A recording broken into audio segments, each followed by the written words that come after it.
Welcome, everyone. I'm just looking at all your little pictures and I see some classrooms, which is really cool to see. It's been a while since I've been in one, but I was a school teacher for, 18 years. So it's bringing back a lot of memories. Welcome, welcome. We have a lot to talk about. We have a lot to journey with together. So I'm going to start sharing my screen right now, but I just wanted to take this moment to see all of you and welcome all of you. So this is where we where I do that whole share screen.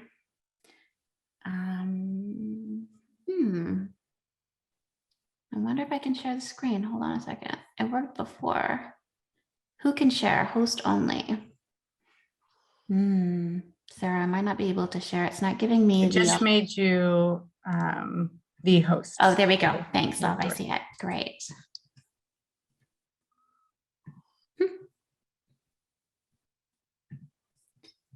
Who can share? Only host, all participants. Only hosts. Okay, here we go. Got it. Needed to press in the middle, not the arrow. Okay, so I'm going to start sharing my screen and I'm going to give you the opportunity to get settled in, to move your body, take a drink of water, whatever you need. And let's start sharing the screen. Okay.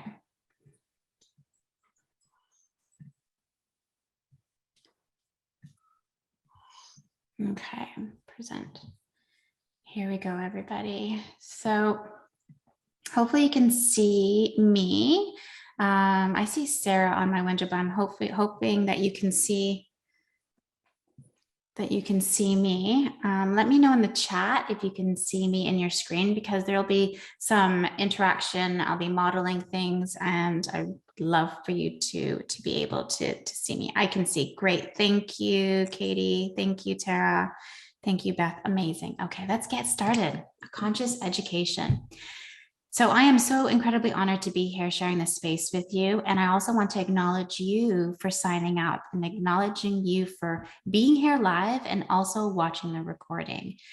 We don't acknowledge ourselves enough, I think, in the education system. So just giving you this acknowledgement for being here, for getting curious, for moving through this journey and getting to know what conscious education means to us. So creating a conscious experience for educators to thrive. Now, before we move in, I want to be able or move into anything deeper. I want to be able to do a check-in, okay? So what are you hoping to learn today? What are you hoping to learn today? What are you really curious about today? What do you want to take away from today? And you can share in the chat. Also, how are you feeling about this topic? You'll notice through our time together, I will be asking you a lot about emotions, and I will be asking you a lot about how you're feeling. And this is done purposely to create that conscious connection between your mind and your body. So I'm just going to give you a couple of minutes here to share in your journal, in your paper, on your paper, or share in the chat. What are you hoping to learn today? What are you curious about today? Let's just work on that conscious mind at the moment. What are you curious about? What are you hoping to take away? Or what feelings are you feeling about this topic? Are there new ideas that help myself and my students? Excellent. Thank you for sharing. Beth, I'm being able to apply strategies for myself and the providers I work with. Yes, strategies. Excellent. Honestly, the title caught my attention. This is from Megan, and I feel like there's always something new and valuable to learn. All of us, all of our children, as well as teachers, have their own struggles which affect their abilities. So many tools that can help. So any tool that can help the staff and children, I think, are valuable. Yes. Anything I can implement in my own life and the lives of students. Okay, great. So I'm hearing strategies, learning, amazing. Tools to help myself and students. Okay, great. How about feelings? What kind of feelings are coming up? Excited, nervous, curious, You can share with us. Hopeful. Love that. Excellent. Thank you, Christine. Hopeful, curious. Great. So hopeful and curious. Curious. Lovely. I love that. Hopeful. Wow. Beautiful. Thank you very much. Okay. And again, the chat is always optional. You don't have to share if you don't feel called to. You can always just write it down on your piece of paper or in a journal, wherever you're taking notes. I'm excited to learn about strategies for myself, my principals, and our teachers, exploring changes that I can make in our system. Amazing. Great. Any strategies? More consciousness to know how our emotions and feelings impact our interaction. Ooh, excellent. Okay. So just a little bit about me to create this connection, this human connection. We're not sharing space right now. I'm seeing you through a screen. You're seeing me through the screen. So I want to be able to create this sense of connection. So Jennifer Hepton, conscious parenting and educator. I was a teacher for about 18 years. I taught grades K to 7 and special needs. I taught in Canada and the UK. Then I became a yoga meditation teacher. And then I trained with Dr. Shafali, who's my mentor, and I work closely with around conscious parenting. And to be honest, when I was taking this course with Dr. Shafali, I just kept thinking, this is going to be great for the education system. Oh my gosh, this is what teachers need. This is what we need to bring into the education system. So I'm so happy that we're here together. I also became a certified grief coach. We'll be talking about grief and how it's showing up right now in society. I'm also trauma educated with Dr. Peter Levine and many other lead practitioners. I'm also a hypnosis and NLP practitioner, hypno breathwork facilitator, and a little bit about my life journey. I'm a first-generation Canadian. My parents are Portuguese. They moved to Canada in the 60s. I'm living in Seattle, but part-time Vancouver. I love ice cream and pasta. I'm married to a Brit. I have a 2.5-year-old. I am also parenting after loss. I had a stillbirth, my daughter. Again, school teacher, yoga teacher, speaker, and writer. So that's a little bit about me. And hopefully I'll get to learn more about you during our journey together today. Okay. My intention is to navigate our time together using 3 pillars. So creating that awareness about the strategies, about your curiosity, about trauma, how we can support ourselves and support our community. So creating the awareness around how that affects us. We all know that everything starts with awareness. And then moving that awareness into gaining knowledge. So gaining knowledge, and everybody here is going to take something different from our experience, something that resonates with you the most.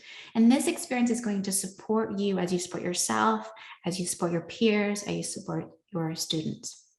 And then we're going to move into intuitive action. So from this awareness, from this gained knowledge, I'm going to ask you to take intuitive action. This is where change happens. This is where we're able to move into a place of change, of evolving, of consciousness. Okay. So those are the 3 pillars that I'll be talking about through our time together. Now, this is our journey. Okay. I'm going to use the pandemic as the foundation, because within this pandemic that we're all experiencing, and we all have our own experience within it, there are a lot of emotions there. And it's something that has been chronic, something that we've been experiencing for the last 2 years. Within this pandemic, we have emotions of grief. We have emotions of anger. We've had to pivot. We as educators and professors in our whatever field that you're working within the education system, you're holding space for others. And you're also holding space for yourself. Okay, so we're using this pandemic to find out how it's affected us. It's traumatized all of us. So I'll be talking about the definition of trauma, how it's affected our mind, our body, and then from this, how our nervous system is reacting to everything. And then we are able to go into learning more about our triggers. Okay, so we have all this knowledge with us, and we're going to understand our triggers within the classroom, within ourselves, within our relationships, and then really identify what conscious education is. and then moving into intuitive action. Okay. Before we do all this, I am going to start right off with a strategy that you can use for yourself, for your students, for anyone that you feel might need some more mindfulness and consciousness in their lives, which is probably all of us.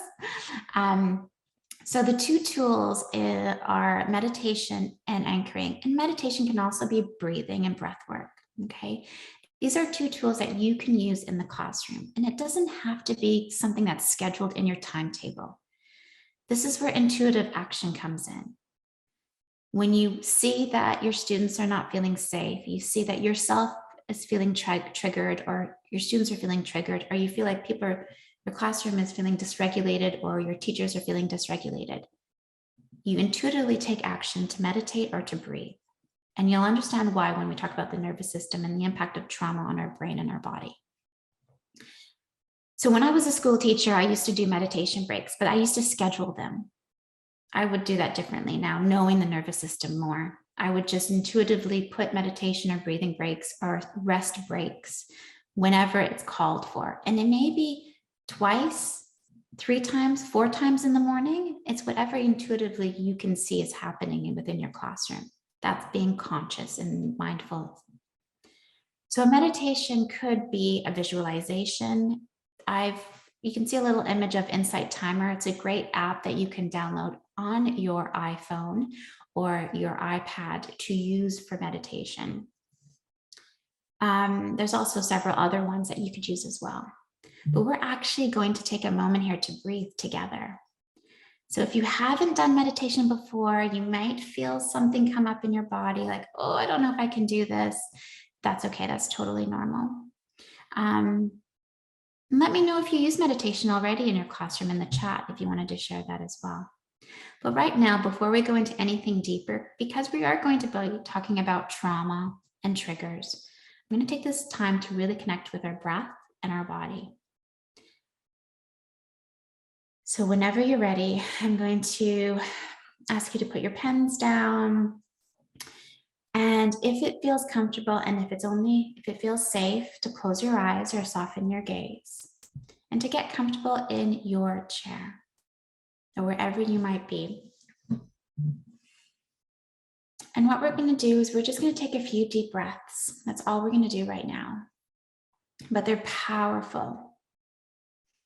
So inhaling into your belly, inhaling into your heart, open mouth, exhale. Inhale belly, inhale heart, open mouth, exhale. 2 more times. Inhale, inhale, exhale. Make that exhale count nice and long. Inhale, inhale, exhale.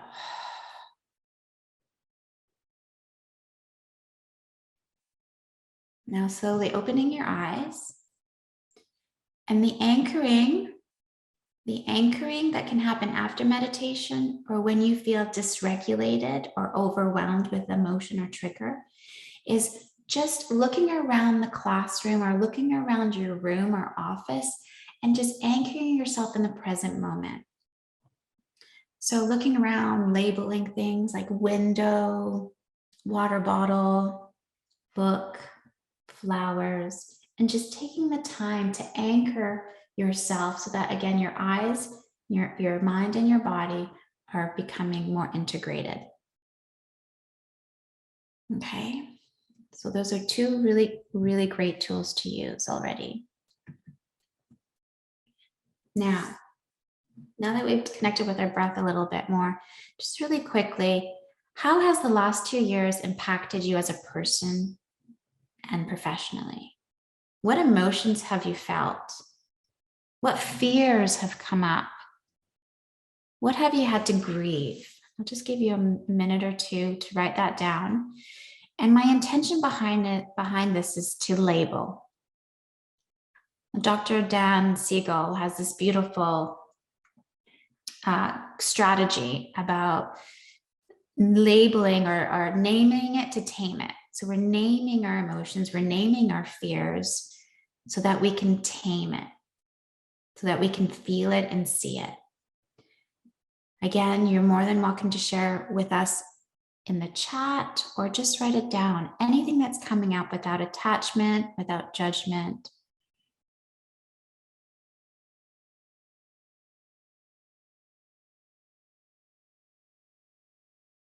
And again, this is a strategy you can use with your peers, with your students. It doesn't necessarily have to be words, it could be a picture. We know that literature research shares how important that pen to paper is for therapeutic therapy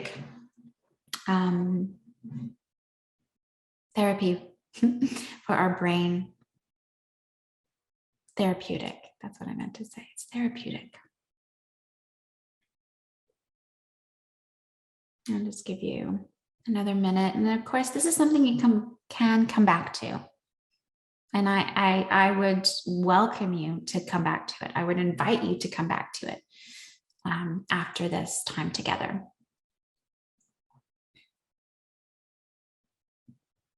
Okay, I'm gonna move on to the next slide. If you want to keep writing your thoughts, please do. So we're gonna go into what is trauma.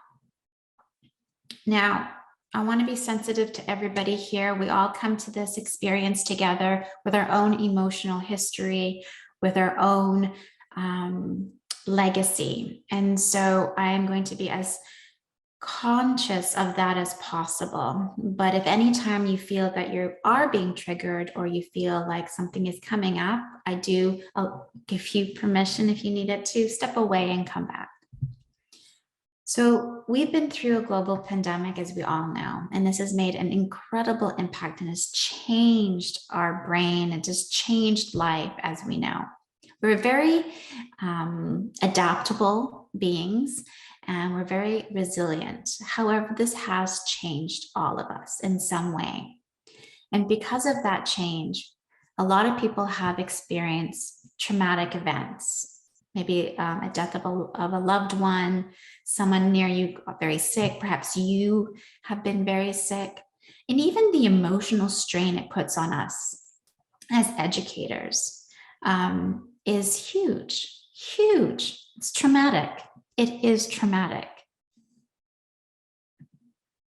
Now, if you look on the web about the traditional definition of what trauma is, the American Medical Association will tell you the very specific definition. You know, it's an emotional response to a terrible event like an accident. Its longer term reactions include unpredictable moments or emotions, flashbacks, strained relationships. All the research that I've done and all the training that I have done and working with Dr. Peter Levine is there is a spectrum. We now know there's a spectrum for trauma. Okay, growing up, I always thought it was soldiers, something very, very traumatic happening in order to have that trauma stay in your body.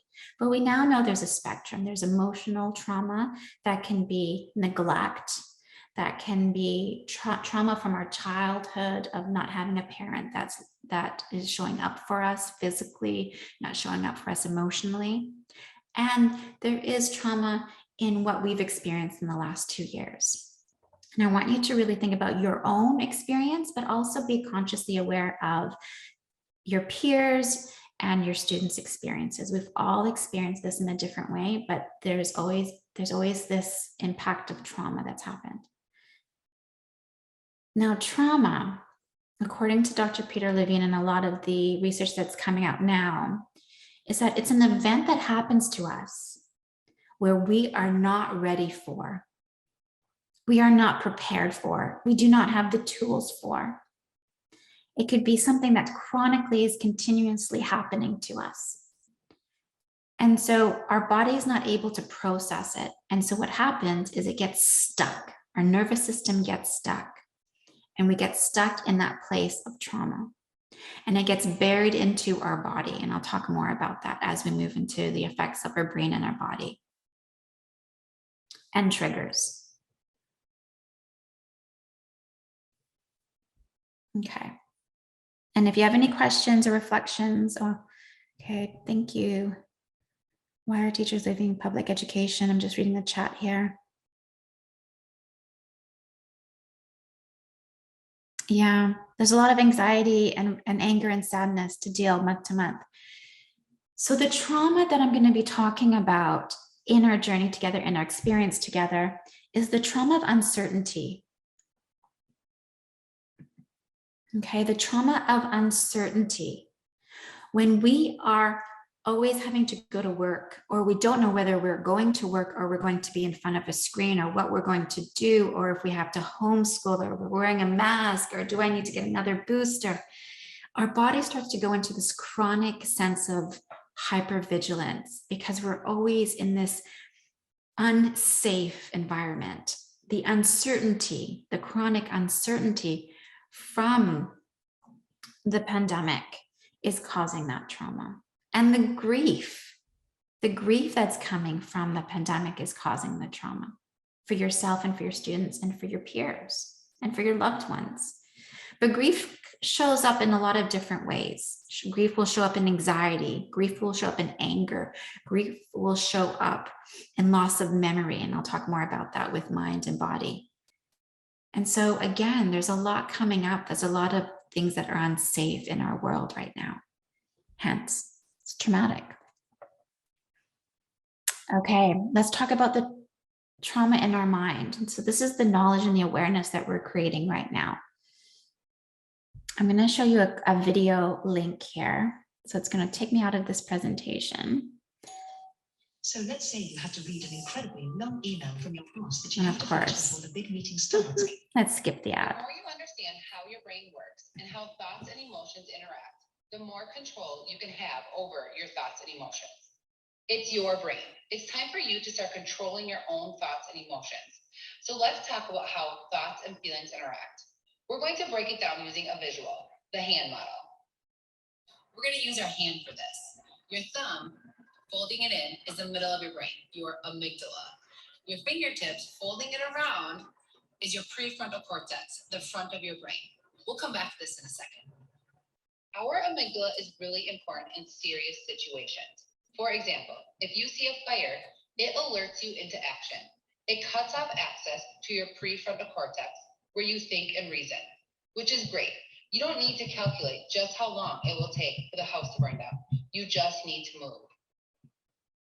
Back to your hand. Your amygdala in the center, with the fingers curled around, flips the prefrontal cortex lid.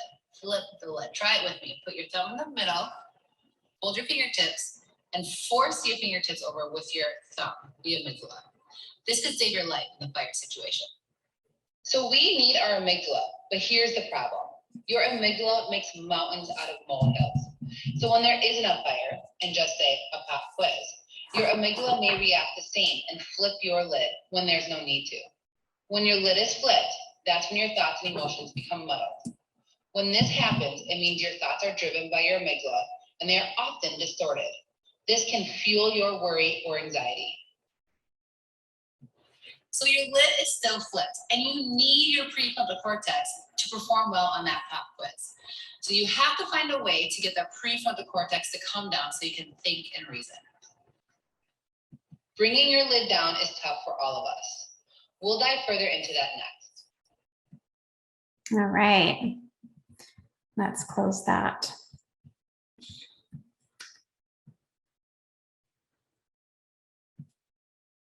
Now, I'm super curious, are any of you familiar with Dr. Dan Siegel's hand gesture of the flipping the lid? Is that something that you are familiar with?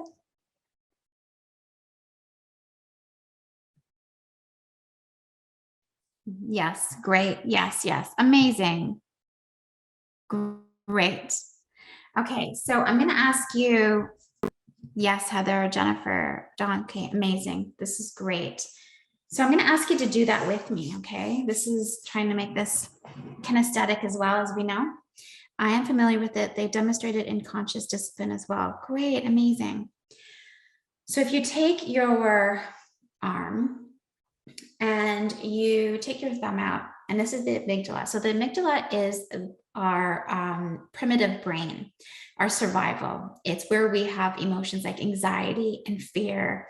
And that is in our limbic brain. And then we have our prefrontal cortex, right, which wraps around it. This is our executive functioning, right? Our attention, our memory, our planning, our organizing. Now, this is our brain stem. This is where the nervous system is. And within our nervous system, we have something that's called the vagus nerves. Okay. Now, if we are in uncertainty, like the pandemic, or we're in grief, or we're having to pivot and we're not feeling safe, our amygdala is going to shoot a message of, we're not safe. We are fearful. We don't know what we're doing here. Anything that's coming up regarding the pandemic and what we experienced, right? And so it will start to flare. Now, it's supposed to do that, it's supposed to keep us safe, right? However, when you're in chronic stress, when you're in chronic uncertainty, this is what's happening. It keeps going. But we need this, we need pause, right? We need to be able to be like, come back, homeostasis, I'm feeling safe, I'm feeling good, I can think, I can plan, I can problem solve. But if we're constantly uncertain and unsafe, and we've got our amygdala, just primal brain shooting out feelings and emotions, we're going to chronically move into that fight, flight, freeze, immobilize stage, right? And that's the chronic stress. That's the chronic overreacting. That's the chronic triggering, okay? Now, there's also this picture and diagram. I mean, even doing that is exhausting. Whew. There's this picture here that Dr. Dan Siegel also shares that many of you might be familiar with. It happens to me, but wasn't sure what it was called. Okay, thanks, Beth, for sharing that. We have the downstairs brain. We have the upstairs brain, okay? And so what we want to do is we want to be able to integrate the upstairs and downstairs brain. And now this is probably a separate workshop in itself, but I wanted to introduce this concept, because for yourself, when you feel triggered, you now have that awareness that, okay, my amygdala, my upstairs brain is not working. What can I do now to be able to integrate the two? What can I do now to integrate the two? Breathing, anchoring, movement. How can I move out of fight and flight so that I can be in the moment? I can be conscious. I can think. I can plan. Again, I could talk, this could be another workshop. Okay. We know what it does to the brain. What does it do to our body, right? The energy of trauma and chronic stress is stored in our tissues, our fascias, our connective tissue. Our connective tissue is like a spider web that holds our muscles together, that holds our bones together. You know, when you get out of bed sometimes and you're feeling stiff, that's your connective tissue. It needs to move. Now, there's research saying that we also hold trauma in there. And trauma is stored in that connective tissue. So autoimmune is now linked to trauma. Those body aches when you're feeling grief, when you're feeling stress, that is trauma. That's your body responding to your amygdala to try to keep you safe. And what it's doing is it's taking away the energy in a fight flight situation to the organs that need to be working the best. Within that, you feel that mental exhaustion. You have memory loss. So when you're experiencing grief, when you're experiencing any trauma, that uncertainty that's coming from the pandemic, that always switching around, pivoting, you'll start to experience a loss of attention, loss of memory. And my intention in sharing this as well is to give you that forgiveness, to give you that wisdom to know that, okay, this is what my body is doing because of what's happening. It's not that I'm going, crazy or anything. It's just that my body is responding to the trauma and the uncertainty that's happening. Let's see how it impacts our nervous system. So these periods of stress, the body goes into fight and flight responses, right? And it's chronically there all the time. Just doing the hand movement of closing lids seems like a great mantra to change the inner dynamic into a less tense state. Yes, I love that. So our nervous system ebbs and flows.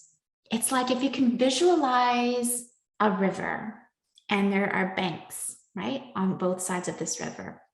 We are this river, right? Our nervous system is this river. And sometimes we will go off into a bank, but we will find our way back into the river.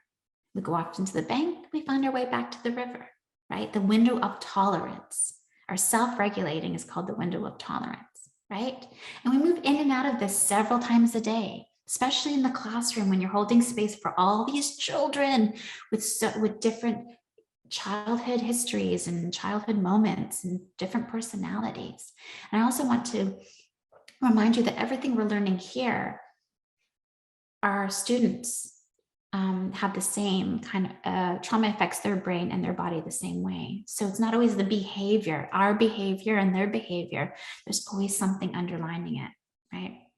So chronic events like the global pandemic can make us feel stuck on the bank. Our nervous system gets stuck and overstimulated. And so like a mole can be a mountain. When you realize you're overreacting to things, it's because your nervous system is not in the window of tolerance.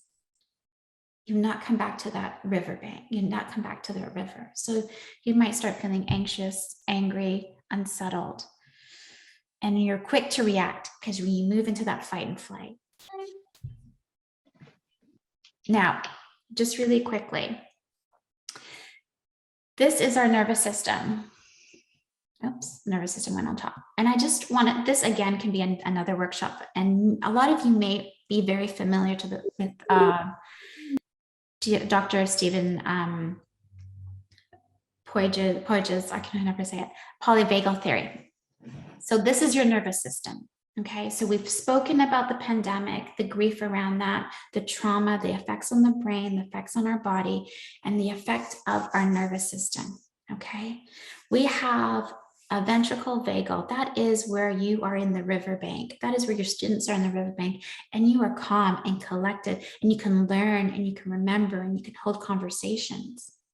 But if you are chronically in a state of fear or unsafety, you will move into that sympathetic and that hyper arousal that may come from this pandemic, from the emotions within this pandemic, can start to get you more into that feeling of panic and fear and anxiety. This is where you introduce tools like breathing, like the pause that I'll talk more about in a second, and the anchoring. Okay. Also, if you feel like you're starting to move more into fight and flight, or you're moving more into the freeze, the depression, the helplessness, the tiredness, the dissociation of what's happening in your life, that means that you may need more social engagement, you may need more creativity, you may need more rest, more play. Okay, and again, this is my intention with this is to show you how the vagal nerves work with the nervous system and how trauma can affect that. There's not a quiz, so every teacher has to say that in a workshop, don't they? Okay, let's take a moment to integrate. That was a lot of information I just shared with you. And whatever you took in is perfect for where you are right now. So giving yourself that grace. Let's take time to reflect. When do you know that you are in the green zone? How does your body feel? How does your brain feel? How do you feel when you're in the green zone? When you're regulated, you're in the river, everything seems to be safe, good, you can think, you can plan. Maybe write it into balanced. Maybe write it into the chat if you want to share, or write it in your journal. And then the yellow zone. The yellow zone. You know, you can start to feel your body change, right? Blood pressure, heartbeat changes. You start to feel tense. You just know that you're starting to go into that fight and flight. You're not there yet, but you're starting to get there. What does that look like for you? Relaxed, happy, easygoing, engaged with others. Yes. And remember this for your peers and for your students, right? When you see them happy, easygoing, engaged, okay, they're in the river, they're in that green zone, they're being regulated, they're feeling safe. I feel like I'm in flow, I have much more confidence. Yeah, me too. I feel productive and positive. Yes, amazing. Now the yellow zone. How do you feel when you're in the yellow zone? And also remember, this can happen many times in a day. Many times in a day. And what I'm hoping is that now that you have the awareness and this knowledge, you can actually have that conscious ability to see yourself moving through the green zone, the yellow zone, the red zone, because it's really about coming back to that green zone, because we can't stay in the green zone forever. We're humans, we're having a human experience. Frustrated, yellow, more sensitive, anxious. I feel unbalanced, fuzzy, not able to focus. Yes, not able to focus is a big one, that brain fog, right? Because you're offline, you flipped your lid. Your amygdala is running the show. Amazing. And some of you already shared, like, what emotions are coming up around all of this? You know, there's the emotions of confident, of feeling confident, of being productive and sensitive and anxious. If you're still writing, please continue to write. I'm just going to go on to the next. So knowing this all, knowing how the uncertainty of the last 2 years, and it doesn't necessarily have to be the pandemic, right? We're talking about the pandemic because it's in the moment. It's what we're experiencing right now, and the grief around that, and how it's impacting you, how it's impacting your peers and your students.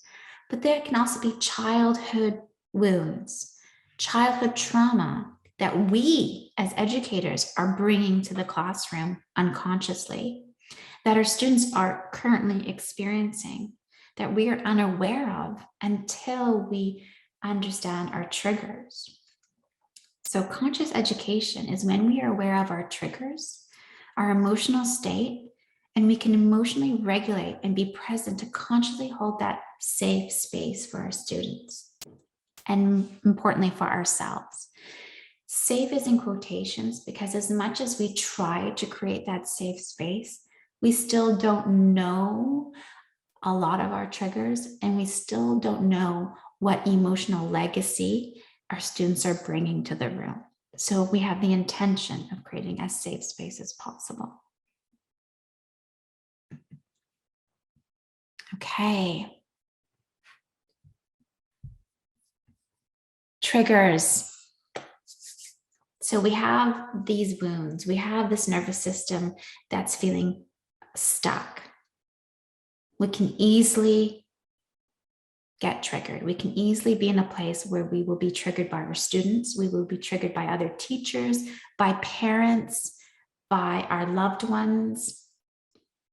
And we can now understand what the trigger is about. It's really about where our nervous system is. It's really about any trauma that we've experienced in our childhood or just recently with the pandemic.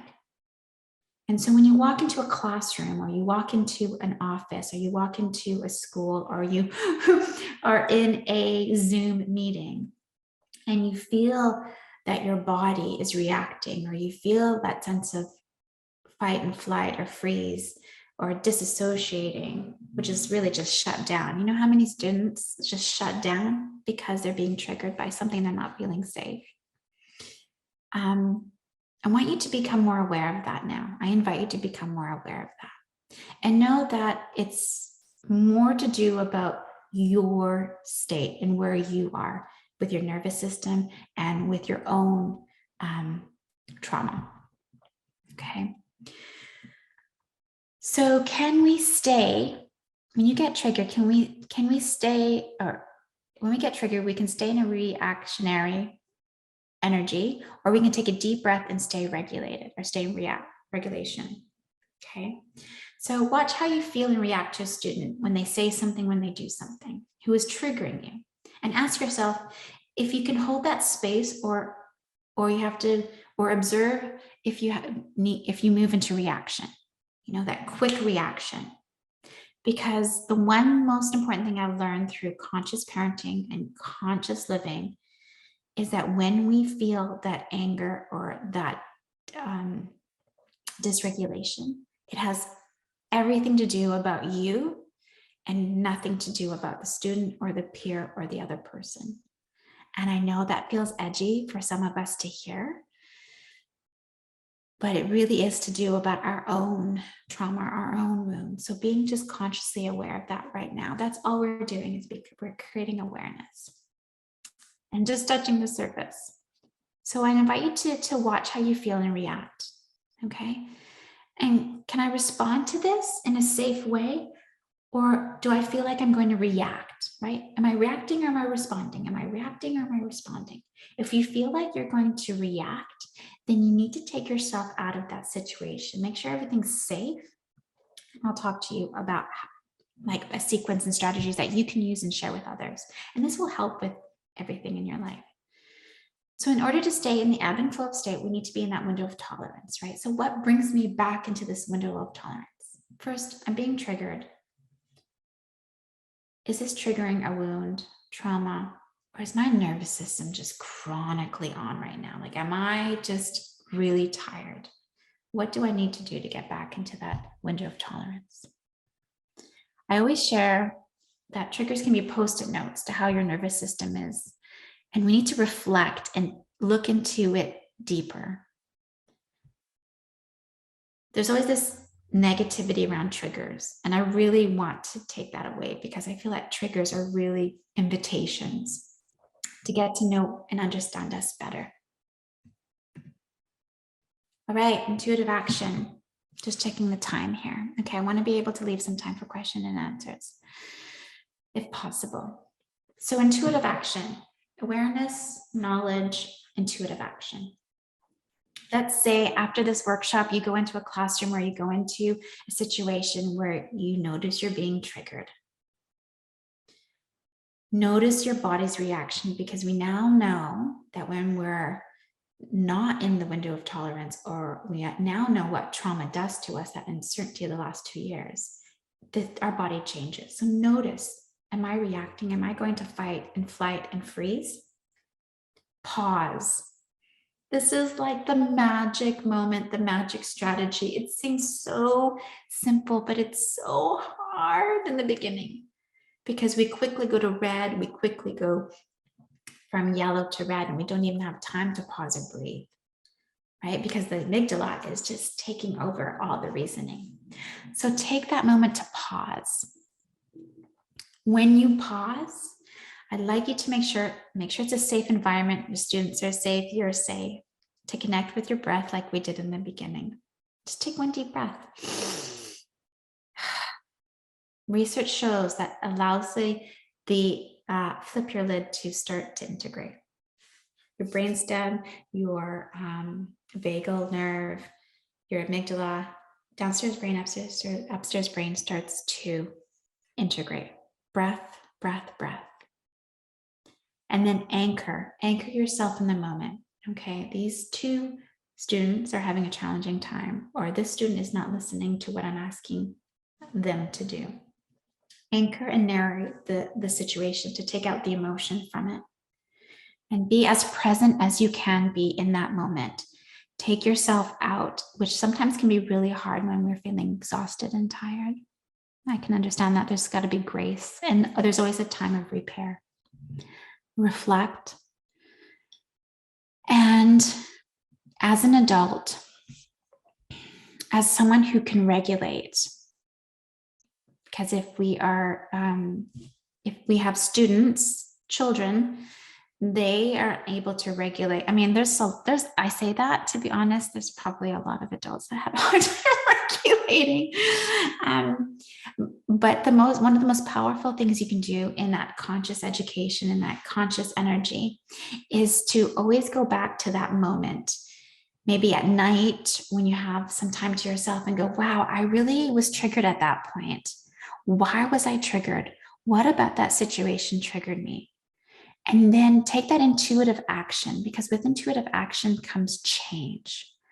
We change our subconscious, we change the neural pathways. Intuitive action can be something that's nurturing your nervous system, or it could be just that awareness and that knowledge that you need so that trigger doesn't trigger you so much next time.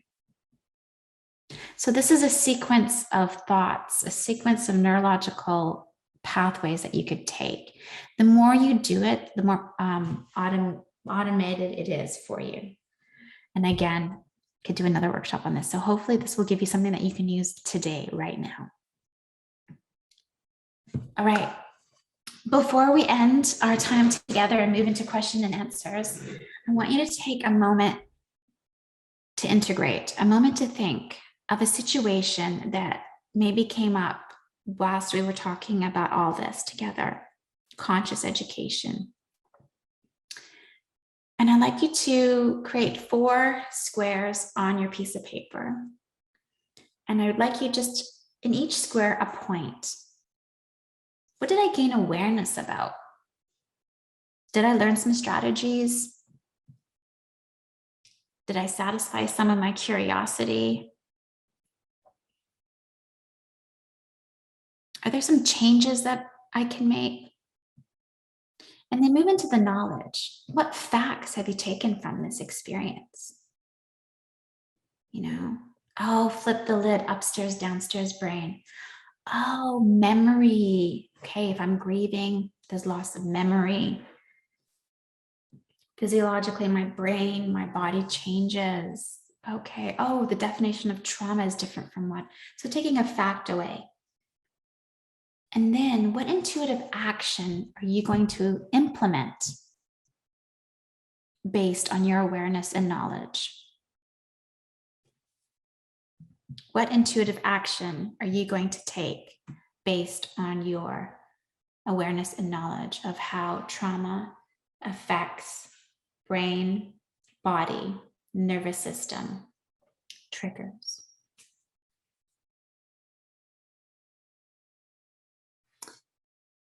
As you're writing that, Dr. Peter Levine has written an amazing book about, the title's a bit, I don't know. It's Trauma Proofing Your Children. We all are going to experience some level of trauma in our lives. But what makes the difference is how we are seen, soothed, validated, and feel secure so that we can process those emotions and process what happened. If we don't, that trauma stays within us and we get triggered by our external.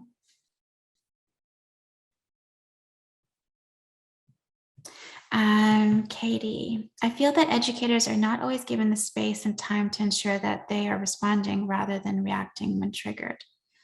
Yes. And so there comes boundaries and self-advocating within that. I'd be curious to see what kind of intuitive action we can do to support giving educators space and time, and what we can do for ourselves to allow ourselves to be in that green zone, the window of tolerance. I used to take walks at lunchtime. I never knew why I needed to take a walk, but now I know why I needed to take a walk. It was because of my nervous system. Okay. If you're still writing, please do. If you're still sharing on the chat, please do. There's this incredible book, What Happened to You? Conversations on Trauma, Resilience, and Healing by Bruce Perry and Oprah Winfrey. It is easy to be discouraged and overwhelmed by the many problems in our society, to be demoralized by the inequalities, adversities, and trauma that are all too pervasive in our world. But if you study history, you will recognize that the overall trajectory for humankind is positive. Our world is filled with so many kind and capable and creative people. We are a curious species. We will continue to discover, invent, and learn. We can make a world a safer, more just, and humane place for all. And that's quoted from the book. These are some quotes from the book as well. But understanding what trauma does to the brain so that we can better understand our own triggers and our students. And so that we can create a safe environment for ourselves, for our colleagues, and also for our students so that we can learn and be curious and playful and happy and balanced and confident and productive.